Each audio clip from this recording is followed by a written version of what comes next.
Chàថ្ងៃទី4នៅពេលដែលយើងក្រោកពីព្រឹកឡើងគឺយើងទៅរក breakfast ចាទៅរកអីញ៉ាំឬក៏អង្គុយលេងឈៀលនៅ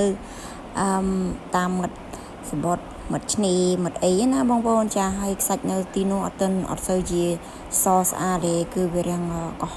មណាបងប្អូនចាហើយសម្បូរផ្កាថ្មជ្រុះដែរចាហើយយើងដើរលេងតិចទៅក៏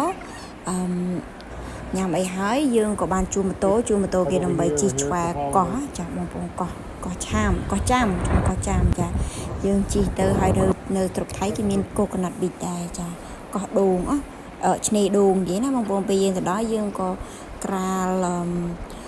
កំរាលេងដេកលេងហើយមួយទឹកអីនៅនឹងដែរចាក្តៅប៉ុន្តែពេលយើងមួយទឹកត្រជាក់អត់យល់ដែរបងប្អូនចាហើយយើងដើរលេងឈៀលនៅទីនោះទៅហើយក៏ដើររកកន្លែងញ៉ាំសម្រាប់ dinner ល្ងាចនេះដោយសារវាយប់ហ្នឹងគឺជាយប់ countdown ថ្ងៃទី1ចា countdown របស់យើងណាបងប្អូនចាហើយព្រឹកមកយើងក៏រកមើលពី3កន្លែងហើយជិះមើលថ្ងៃព្រមគឺជិះមួយថ្ងៃហ្នឹងគឺជិះហ្មងបងប្អូនចាជិះរហូតដល់ល្ងាចយើងក៏ dinner នៅកន្លែងមួយទៅចាហើយម្ហូបគេម៉ែឆ្ងាញ់ហ៎បងប្អូនអូជាតិសន្លប់សាច់ក្តាមគេអេមហ្មងហើយនៅនឹងគេមានលេងហ្គេមលេងអីបាញ់ជូលតិចតួចទៅមកយើងក៏បានមកហូតែយើងវិញហើយក៏ countdown ទៅចាអរគុណច្រើន